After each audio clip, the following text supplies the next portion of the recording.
Yung Quadcom, tagal-tagal ko na pong nasa balita, nasa media. Parang ngayon lang pumasok sa bokabularyo natin yung Nasa Quadcom. nasa 11th ano kami, 11 hearing. Hmm. 11 hearing.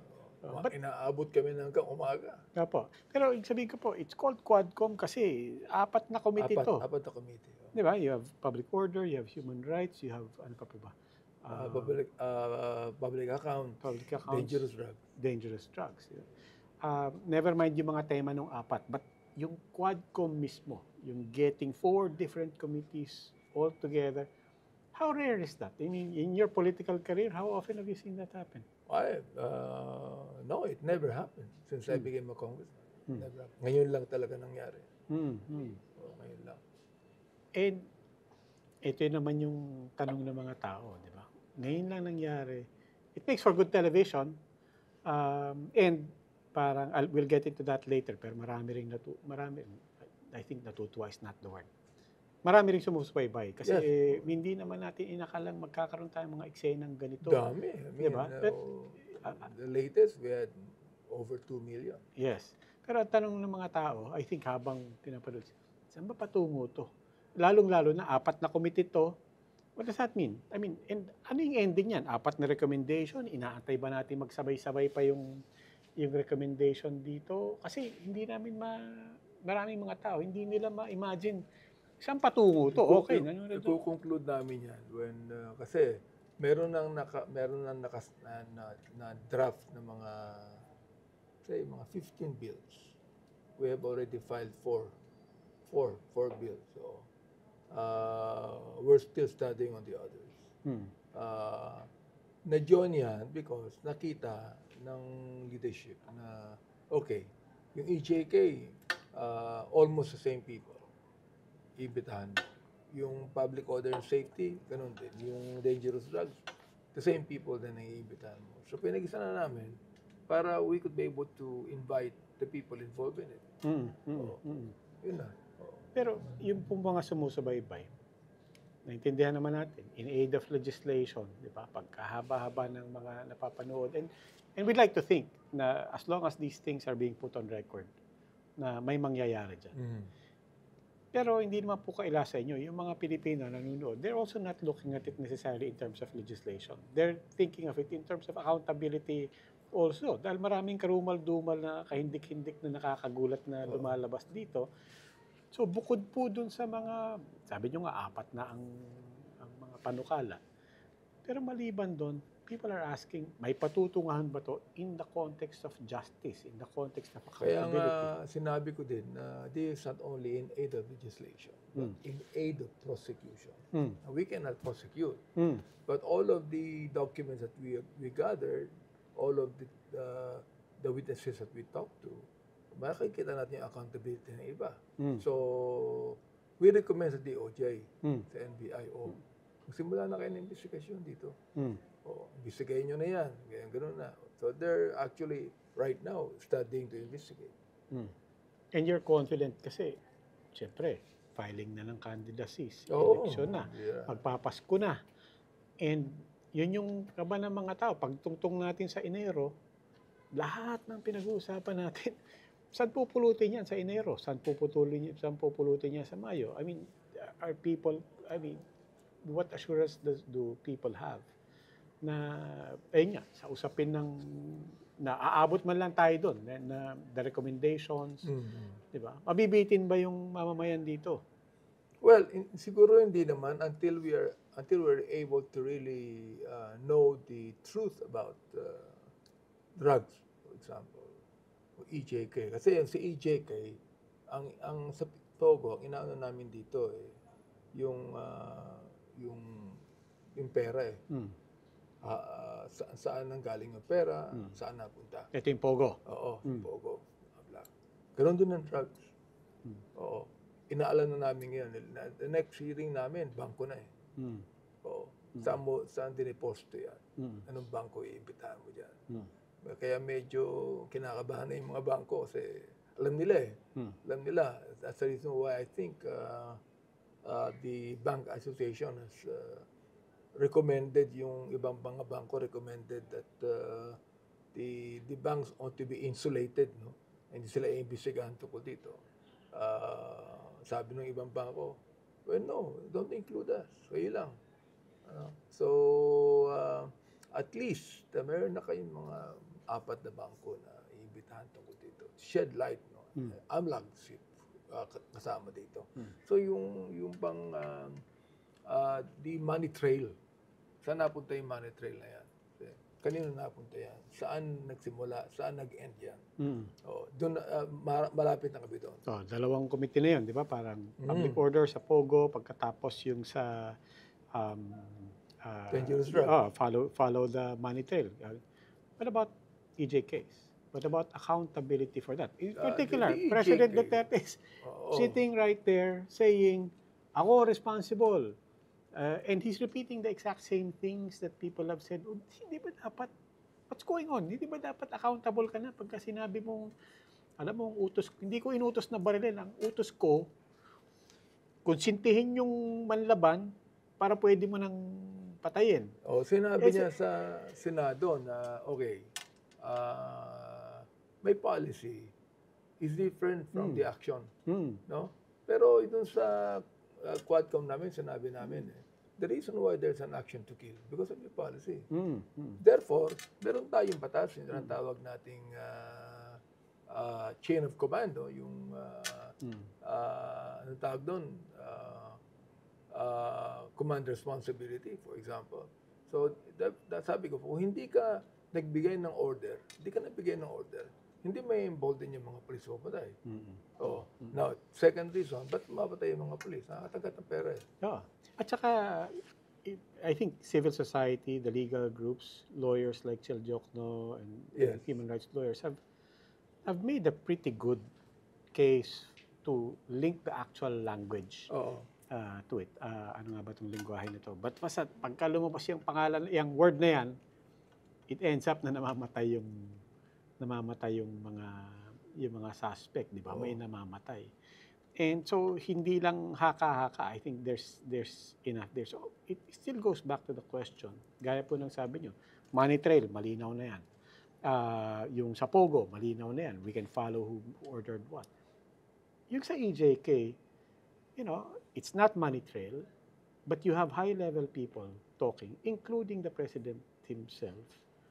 In fact, and then you have the documents na the advice I gave Chel Jokno and Nerico Benares and Attorney Conti, why don't you start filing cases?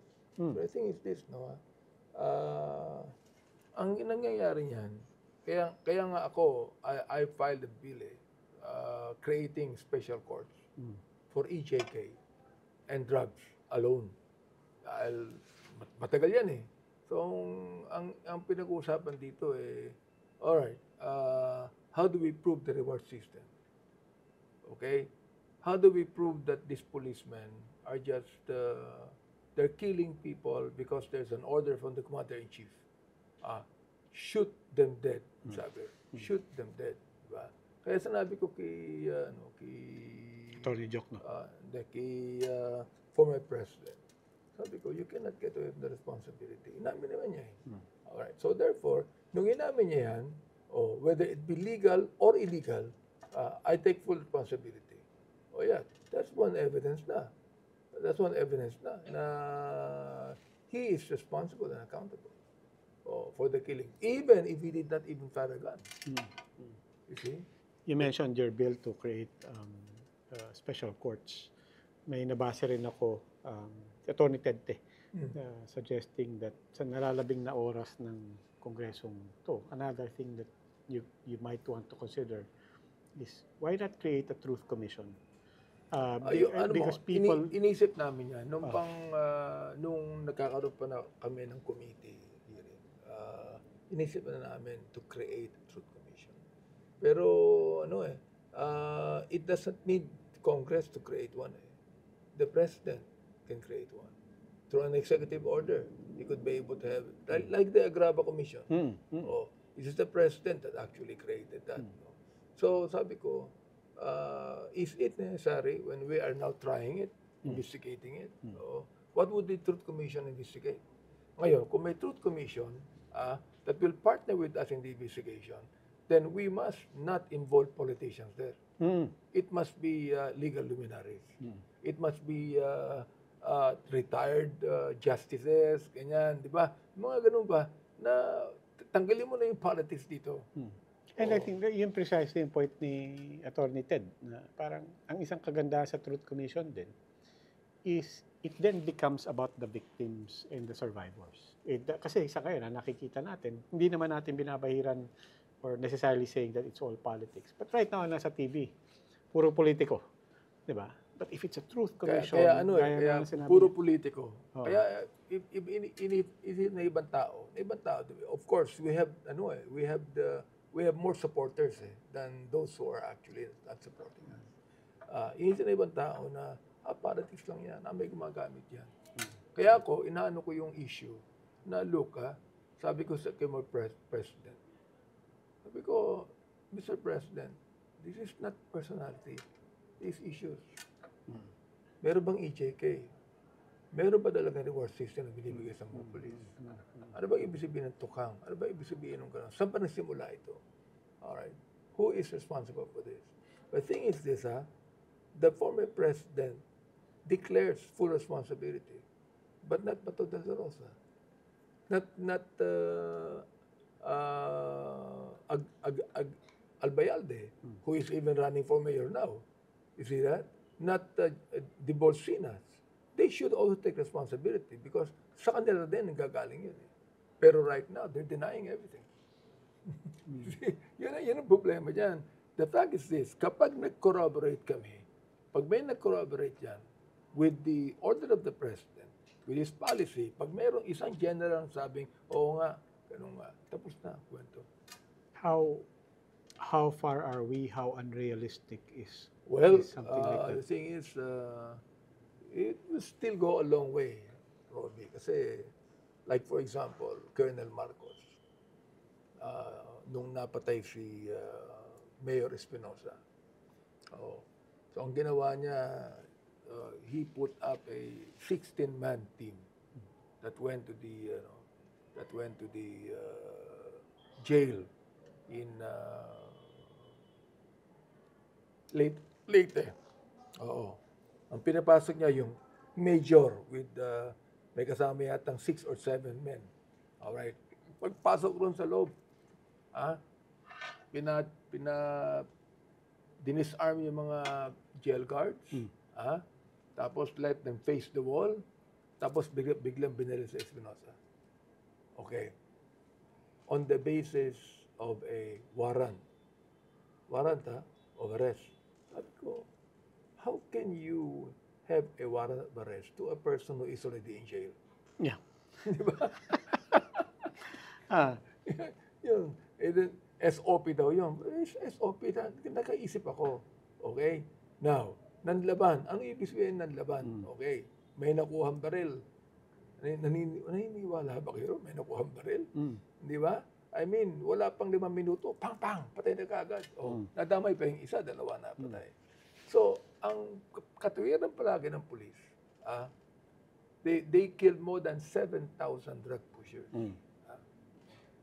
440 drug users. Okay? Ngayon, drug users, hindi dapat patayin yan. Dapat tulungan yan. Dapat rehabilitate yan. Yung drug pushers, dapat dapat patayin yan. Nanlaban daw yung drug pushers. Hindi naman nanlaban yan Okay? Merong napatay na 3-year-old, may napatay na 9-year-old, may napatay na 17-year-old, may napatay na driver lang, nagmamaneho ng tricycle, sumakay lang yung drug pusher doon, pinatay yung drug pusher, pinatay din yung tricycle driver. So, who is accountable? Nanlaban. Okay. Kung nanlaban yan, you kill more than 7,000, there should be 7,000 evidence na nakalagay sa crime lab ng PNP. Meron ba kayo noon? Wala. So, hindi nanlaban, iba. Yun ang katuwiran. The thing is this, nanlaban yan, so anong ginawa ng mga piskal? Anong ginawa ng, for example, like ng ombudsman? Nagfile ng demanda, ang demanda nila, homicide. Bakit homicide? Nanlaban Dapat yan murder. You see that? Yun ang iniimbestigahan namin yun. Because even the former president made an order na kapag yan lalaban niya, barlin nyo kaagad. Paano ang laban niya? Ako, suntukan ba ang ginawa nila o whatever? You see that? Anong evidence? Meron ba dalang panaksak yan? Oo. Okay. Titanan nyo mga barel. Anong klase mga barel ang ginamit yan? Di ba? May nakalagay dyan sa crime lab nila. Nakalagay anong year yan. Sinong tao gumamit yan. Oh. Ang isa pong parang hindi mawari ng mga tao is mismong itong mga eksena na nakaupo dyan si dating Pangulong Presidente. Pagkatas ito ang mga congressman, mga congresswoman, mga representante, tinatanong siya, point blank, no? Hanggang sa nagkakapikunan na, kita mo talaga na, pwede po ba, can you put that into context for us? And how, because people catch themselves saying, ibang klase itong eksenang to, hindi ko mawari, ni minsan hindi ko inisip na mangyayari to. And for that matter, ganito kabilis. I mean, technically speaking, it's not that far removed from the term of President Duterte. And here, just less than 3 years later, never mind the politics that led to this, nag-disintegrate ang UNITEAM and so on. But the fact that you have not just congressmen and congresswomen, but even party lists na minamaliit dati ni President Duterte, that people always said, ano bang poder, ano bang kapangyarihan ng party list? And di naman. But here you have, you know, legislators and politicians asking pointed questions of what used to be the most powerful, most notorious president we've had. I mean, ano pong sa inyo po, parang would you tell people, wag naman kayo magulat? Or will you acknowledge na actually, you know, ibang klase rin talaga ang nangyayari ngayon? Actually, we cannot even control the congressman on the questions they're going to ask. For example, yung mga Makabayan Bloc saw a forum that they could be able to really deal with. No? AJK. Talagang sila sumisigaw sa AJK nung araw. Pangalawa, there was a resolution. There was a resolution. Pangatlo, there is a privileged speech given by the Makabayan Bloc. So, anong gagawin ng committee? What to investigate? Bakit quiet kayo noon? Quiet kayo noon. I was not a congressman yet nung 2016. Alright? Natalo ko. Alright? Only in 2019 I came back. When I came back, I became the minority leader and deputy speaker. And then later on, I became in the 19th Congress. 18th Congress, pagbalik ko, 19th Congress, ayun, nagkaroon na ng, ginawa na akong chairman ng Committee on Human Rights. So doon namin inimbestigahan. Ako na talaga ang nag-initiate ng investigation. Kung hindi nabuwag yung UNITEAM, would this be happening? Kung hindi nabuwag yung UNITEAM? Would this be happening now? Sa akin, it will happen. Kasi okay pa yung UNITEAM noon eh. When I began to investigate the AJK, UNITEAM is still there. They're still together. Yeah, but people could see it coming. Oo. But people could see it coming. Na ano? Na mabubuwag, no? Oo. Nalulusaw na. Palagay ko, by the time that BBM and Sara were elected, nakita na ng tao na later on, maano eh. Pero nung inimbestigahan namin yan, hindi may iniisip yan eh. Ang iniisip namin, AJK. Sinong AJK na to? Sinong responsable rito? Siyempre, the former president. Inimbitahan namin ng former president. Pero alam niyo po kung saan nanggagaling yung tanong, di ba? Kasi ang iniisip ng mga tao is, okay, on the one hand, mabuti na lumalabas to. Mabuti na nagtatanungan ka agad. Nangyayari na. No? Pero, iniisip din ng mga Pilipino, pero politika to eh. Parang, ayun nga, yung marami, and I think naintindihan nyo naman, na maraming tao sinasabi, kung hindi naman sa politika at kung hindi nalusaw yung UNITEAM na yan, sa totoo lang, di ba? Hindi naman natin alam kung talaga magpo-progress or uumpisahan man lang yung investigasyon. What do you say to that? Well, sa akin, it will progress because sabi ko nga, in my first opening remarks o sa initial na hearing ko, tutuloy namin ito hanggang sa matapos. Whoever it is, tuloy namin hanggang sa matapos. Do you think human rights is, the question is not whether it's an issue. It's an issue. But is it a voter issue? A voter issue. No. Do you think it's something that sways people to... Actually, in a way, pwede rin maging voters issue ito. Pwede rin maging hindi. It is the understanding of the people in it. Alright. Nakikita nga namin, okay, nakita ka ng tumapong senador, o ang kanyang battle cry, corruption, hindi siya nananalo. Pero nakikita mo yung mga tao na corrupt, na na-convict, na nanalo ang senador. Ibig sabihin, I was even telling my fellow congressman, ngayon sa ating panahon, it is personality and money. Kasi whatever it is, popular ka, may pera ka, nanalo ka. You do not even need to be... Yeah, but that's why I'm asking about human rights also. I mean, again, huwag na tayo lumayo. You talk about President Duterte. I mean, nandun na naman yung imahe niya nung sa Davao pa lang. And yun na yung yun ang pinupukol sa kanya na may human rights problem sa ano. And hindi na bali yung election, pero hindi bumababa yung popularity. So again, parang it seems to me that for people, we understand it, di ba? It's not as if we don't understand what human rights is supposed to be. Pero parang, bakit po parang hiwalay sa alam naman natin na problematic yan. Kahit di na natin antayin yung recommendations ng Quadcom. Alam naman natin that the drug war was really tainted by so much human rights concerns. And yet, walang tinag yung popularity. Yeah, Totoo yan. That's what I mean, di ba? Parang... It seems to be more cultic na eh. In a way. In my district, it's not the Quadcom. It's me, personally. It's how I help my people. It's my own performance na iisipin ng tao. See that? Hindi na yung, tanggalin mo na yung Quadcom.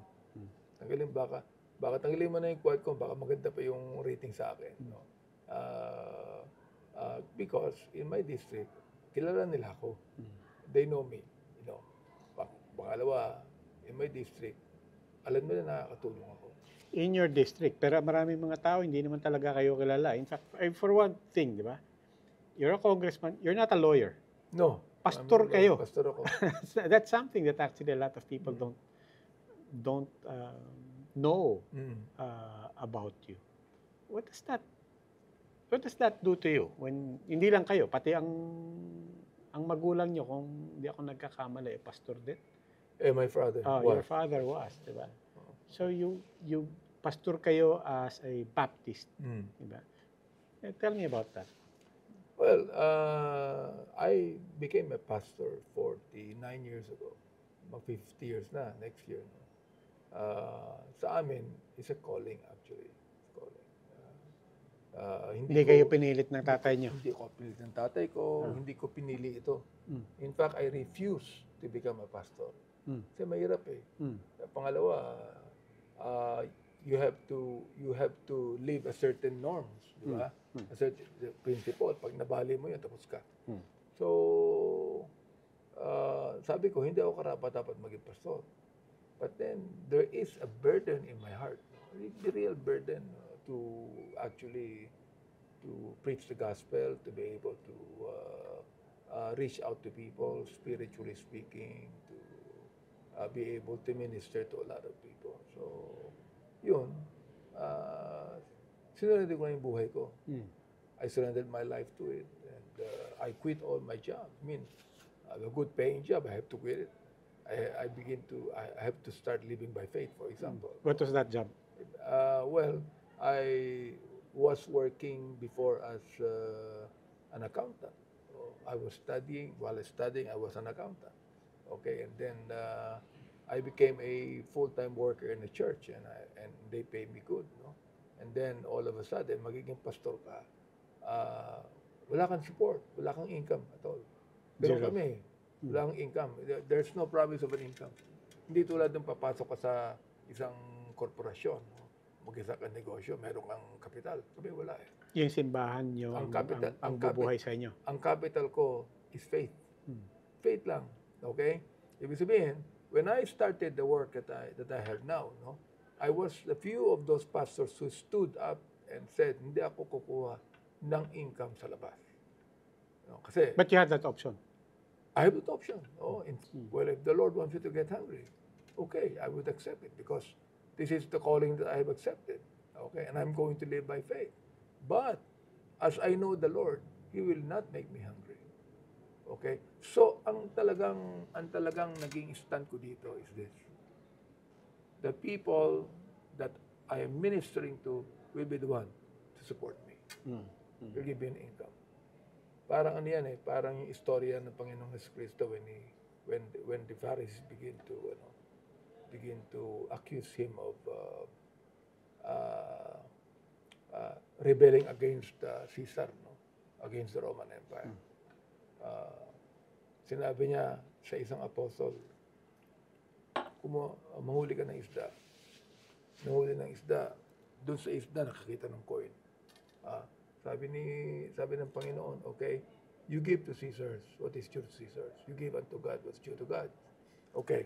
Now, doon din sa pagkakataong yan, tinawag niya yung mga apostol. Sinabi niya, you're not going to fish anymore. I'm going to make you fishers of men.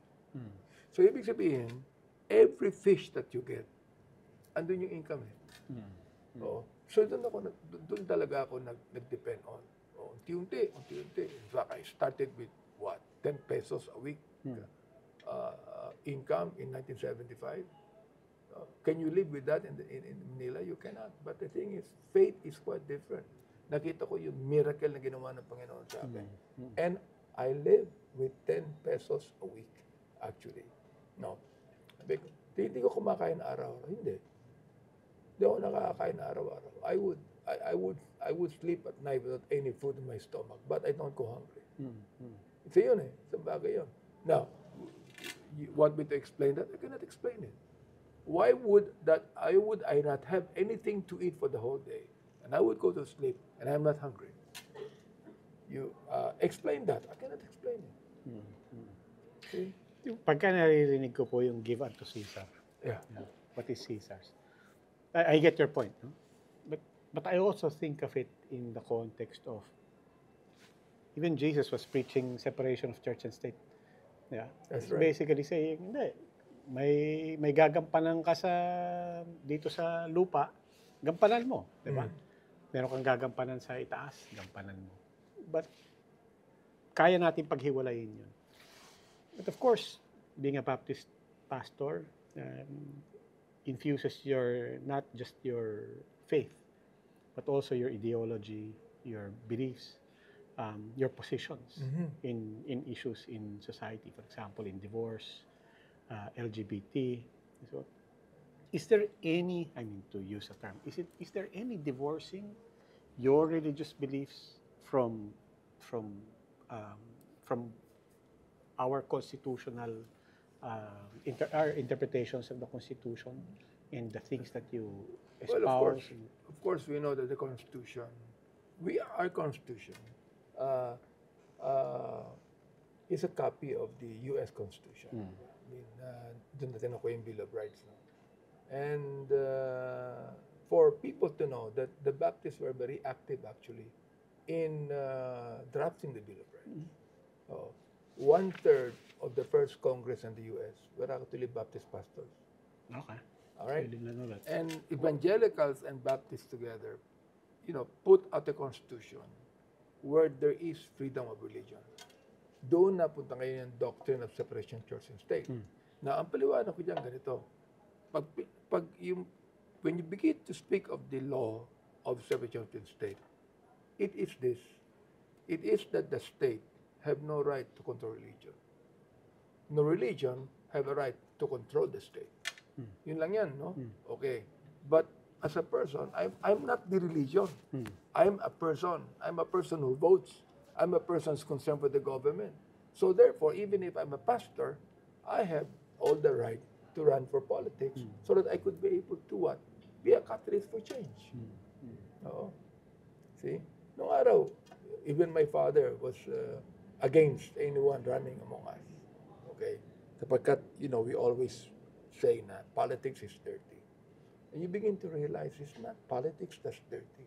It's the people that is there that's dirty. That make them dirty. Kahit ng relihiyon eh. Relihiyon. Wala namang masamang relihiyon. Sino nagpapasama? Tao. Tao. Di ba? Ganun din ang politics. So therefore, sabi ko, so instead of cursing the darkness, sabi nga na isang author, why don't you light a candle? Saan kayo nabitin in cursing the darkness and not cursing the darkness, but preaching, even ministering, preaching to your flock, working with them, not just, di ba? Not just words, but I imagine in your ministry, you're directly working with communities and people. Saan kayo nabitin? And which then tells you na, parang I have to, politics kailangan ko rin sa bakit. Actually, yun naging philosophy ko. It's the kind of philosophy my father had. Until such time, I begin to realize na if I will always throw stones to the politicians, all right, and tell them that masama kayong lahat. So, you're a part of the government. You're a taxpayer. Di ba? I mean, kasi wala kaming choice. Kasi walang choice. Walang choice. Ito yun. You're a taxpayer. So, ano gagawin ko? If God will give me the mandate, because it is God that ordains leaders. Romans 13 tells us the powers that be are ordained of God. They're ministers of God for good. So sabi ko, as I'm a minister now for my people, I can also be a minister for God for good. Di ba? Sa gobyerno. So that is the start where I joined politics. May naalala ako. Jimmy Carter is a fellow Baptist. Yes, Po ba? he is Baptist. I remember one time he was asked when he was president, how do you square, for example, your anti-abortion stance with the fact that the federal law right now and the Constitution respects the rights of people to have divorce and to have access to abortion. And he said something to the effect that I took an oath that ends with "So help me God," and therefore I had taken an oath with God to implement our laws here in the United States. I thought it was an elegant way of, again, reconciling Caesar, what you owe Caesar with what you owe. Yeah. I mean, I won't say it's easy, but of course you're talking as somebody who's proposing legislation and laws. Pero iba yung executive. Pagka-executive ka na, di ba? Will you accept that? That notwithstanding your stance, would you take the same position na, kung ehekutibo ako, ibang usapan yan. I have an obligation to follow what the Constitution says and what our laws say. Why not? I mean, if number one, God would ordain me to be, and number two, I will have the people's mandate. Why not? But the thing is, the law, for example, yung mga batas natin, they're not absolute. Diba? I mean, you can change it anytime. You can amend that, you can repeal that. No, pero matagal. You know that from Congress. Ito yun. Pero pag sinabi ng presidente, that's an urgent measure. That's an administration measure yan. Hawak mo yung, they ought to be independent, correct? But the thing is this, hindi rin pwedeng maging independent from executive eh. O meron ding influence yan eh. Sige nga po, ikwento nyo. Diba? I mean, I want to understand that. I mean, I think lahat naman ng mga tao naintindihan ngayon yung sinasabi nyo. But can you illustrate for us na, look, sa totoo lang, representante kami, may separation of powers. But could you expound a bit on that na sinasabi nyo? But we know from history, yung presidente, yung ehekutibo, mas malakas talaga pagka sinabi niya. The executive has influence. Influence. Perhaps more than influence. For example, like today, pinsan ng presidente ang Speaker of the House. Di ba? So magkasama silang dalawa. But the thing is this, in politics like that, in democracy, where where the president wins the election, most of the congressmen that are with the president wins the election. Therefore, the legislative and the executive become partners. Yeah. Is it therefore fair to say that that any failure in government, let's say in the case of Congress, is ultimately, we say, President Marcos, you cannot escape this, di ba? Parang the Constitution says separation of powers, but according to Benny Abante, at not just Benny Abante, maraming kinakausap na politiko na, sa totoo lang, alam natin how power works in the Philippines. Is it therefore fair to say that failure in any branch of government, or at least in the legislature, actually, isama na rin natin yung judiciary. Di ba? Kasi, wag na rin tayo magbulag-bulagan doon. May influensya rin ng politika doon. Is it fair to say... Appointed ang presidente. Di ba? Is it therefore fair to say that any failure is... No, it's fair game to say that it's the failure of the president. Is it fair to say that it is failure at the very least to show political will? It's failure to show leadership? Yeah, more so. It's the president's failure because he is the he's the commander-in-chief. He's the president. And sabi ko nga, nung sinabi ni former president na wala siyang pakialam sa human rights, di ba? Hindi ako congressman, wala akong pakialam sa human rights. Sabi ko, Mr. President, pakialam kayo. Balik kayo doon. Because you're the president. You are the one that execute human rights in this country. Yes, but how do we escape this cycle? Kasi yun ang hugas kamay parate, di ba? Pagka nagkakalintikan na, or pagka tinatanong na, ang hugas kamay parate is, hindi naman ako yan executive ako, di ba? And by my separation of powers. Take the case, for example, of ABS-CBN franchise. You were one of the congressmen who voted against the repealing of the franchise of ABS-CBN. And the president washed his hands and time and again symbolically distanced himself and saying, hindi, congressional franchise yan, usapin ng Kongreso yan.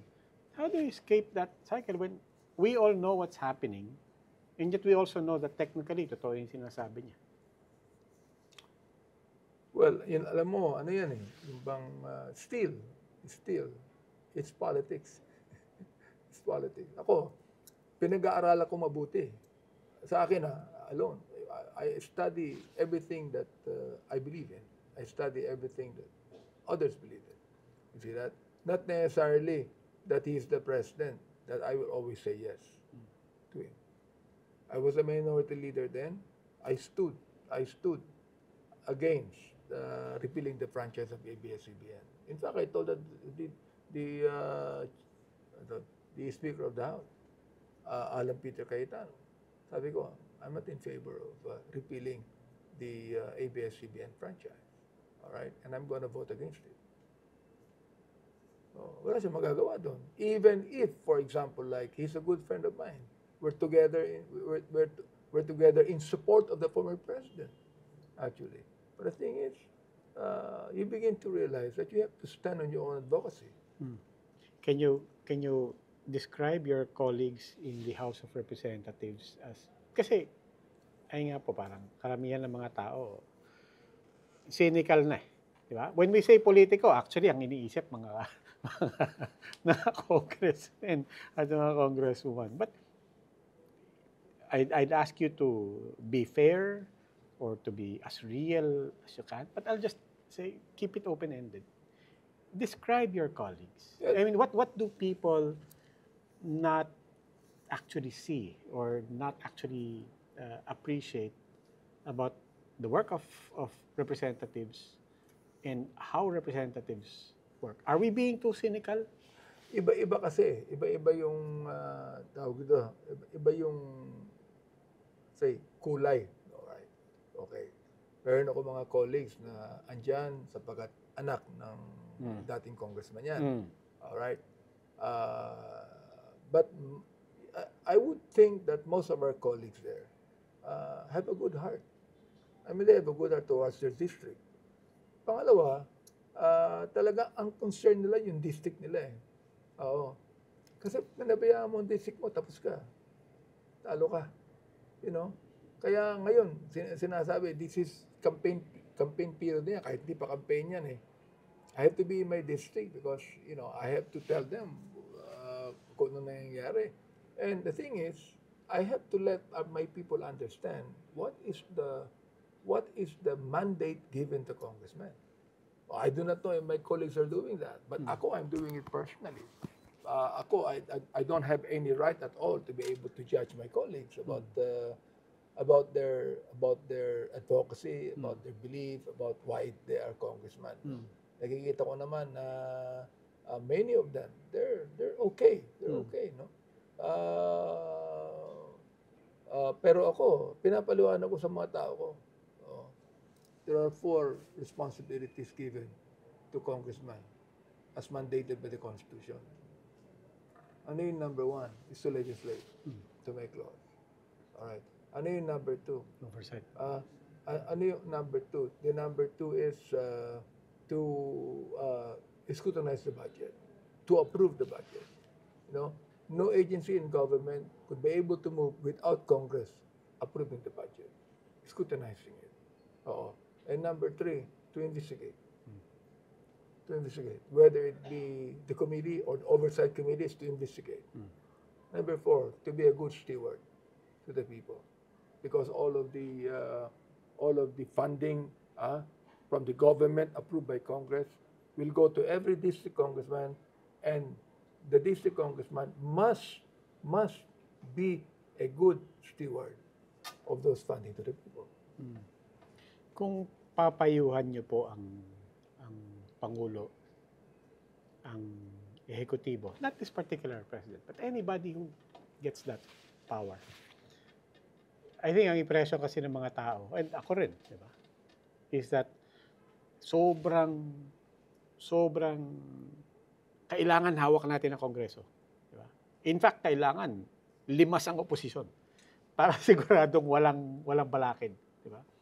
And it is so, there is this obsession with, we need to get all the numbers, we need to make sure that everybody is following, because we cannot risk any little dissent. Na conception of our republic, na there is that separation. Diba? There's that separation of power. Masyado bang praning ang ehekutibo? I mean, do you think, and can you advise the executive na actually we can have both, not just you, but the country can have both. You can have a president that can forward his agenda. There is a way to muster enough support, whatever the issue is, and yet at the same time demonstrate to the people the wisdom and the viability of separation of powers. Do you think that's possible? Kung maintindihan lamang na tao that the separation of powers would be number 1, it is not the executive that legislates laws, it's the legislature. We are the one that make laws. Okay, we are the one that actually scrutinize the budget. That the president must know that, and the president must accept that. Otherwise, ano mangyayari sa 3 branches of government? Di wala na. Di ba? Hindi ba ganun nga ang nangyayari ngayon? Allow us to do our work. Di ba? The thing is, kasi in a democracy, even in the Bible, Robbie, nakikita natin na yung in the book of Daniel, there is a image, na is a political image, actually. Ano yung pinaka-powerful na tao? Okay. Ang pinaka-powerful na tao, if he is absolutely a dictator. Okay. Ano ang pinaka-weak na polity in government? Democracy. When you begin to give the people, ako, naniniwala ako that we live in a democracy, there's freedom. But the thing is, our freedom is being trampled by some politicians themselves. You see that? I mean, look, palagi nilang sinasabi natin, intelligent voters. How intelligent are the voters are? Do they study the people that they're voting for? Actually, hindi. Di ba? So it still depends on the people. Oo. Kung itong Pangulong ito magiging Pangulo, kung itong Senador magiging Senador to, Congressman magiging Congressman to, tao pa rin eh, Robbie. It's not only me, it's not anyone else, it's the people. Isn't that blaming the victim? Ha? Isn't that blaming the victim? Bira. I mean, you mean that the victim are the people? Yes. No? Diba? Parang because I hear that from politicians, not just you. And I've had this conversation among other people. I remember Senator Dick Gordon. I had this conversation also. And it always goes back to that. Bumoto kasi kayo ng tama. But many times, I would like to argue, people have voted for change. They have voted after studying. They have voted for human rights. They have voted for democracy. They have voted for rule of law. And gaya nga po ng sabi nyo, majority naman ng mga kasama nyo, sa tingin nyo, good heart, they have the intelligence, and so on. And yet, we feel that it is the people that we put at the heads of our institutions that end up betraying us. Yun naman yung perspektibo ng mga mamamayan. And yet, every time we have this conversation with politicians, the politicians parang, gaya nga po ng sabi niyo, pagpaumanhin nyo na. I mean, para sa akin, hindi ba blaming the victim yun? Because I do think people have tried to vote right. They have tried to vote. They have tried to educate themselves. And it's easy to point at examples of, ayan, binoto nyo. Hindi naman, wala namang alam, hindi naman ano. But I think for the majority, and I think you would testify to this, the majority of your colleagues are educated, the majority of your colleagues are, ano. Yung mga young guns lang namin. And then in the end, ang nananaig is still just self-preservation. Parang, at the end of the day, oo, kami gumagawa ng budget, pero sinong nagre-release? Di ba? Parang sino ba talaga may alas dito? Di ba? So parang, ewan ko, yun lang po ang pakiramdam ko. Na parang ang daya naman, di ba? Parang in politics, kasi yung bang nauso na yung saying na you scratch my back, I'll scratch yours.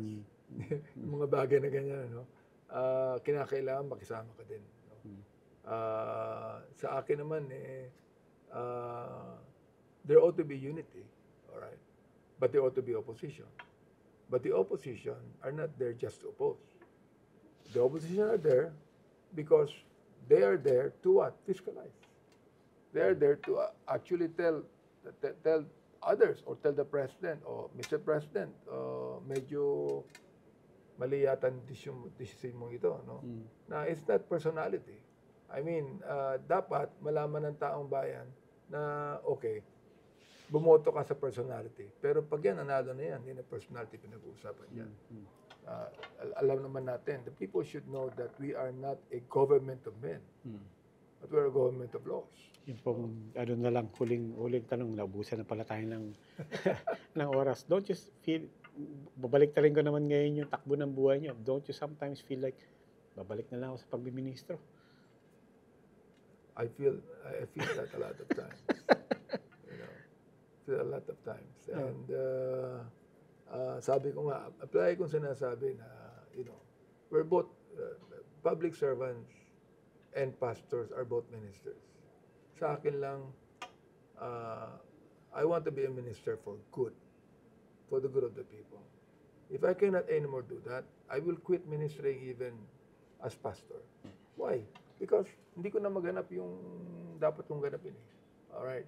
I mean, sabi ko, if I become corrupt, I cannot hold the Bible anymore. I will be a hypocrite holding the Bible and preaching about against sin and all of those things, and then ako naman nagnanakaw din ako ng pera sa bayan. I do not want that to happen to my life. Sabi ko. So, papanindigan ko na to. Sa ngayon. Sa ngayon. Congressman Benny Abante po, may konting wine pa kami dito. Tutuloy pa namin ang aming komunyon at mag-uusap po. But as you know by now, we only have 1 hour for this conversation. Thank you again for joining us. Hanapin nyo lang po ang roundtable. This shows up on One News, Signal Channels 8 and 250 kung gusto nyo ng HD every 9:30 ng Sabado. pinopost din po namin itong mga episode namin kasama po ng ating serye na tinatawag nating Long Conversation. Pero hanapin niyo po Long Conversation at saka ang Roundtable sa YouTube. No, pinopost din po natin doon. Until then, maraming salamat po. Tutuloy ko po ang usapan namin. Ako po si Robbie Alampay. Thank you for joining us.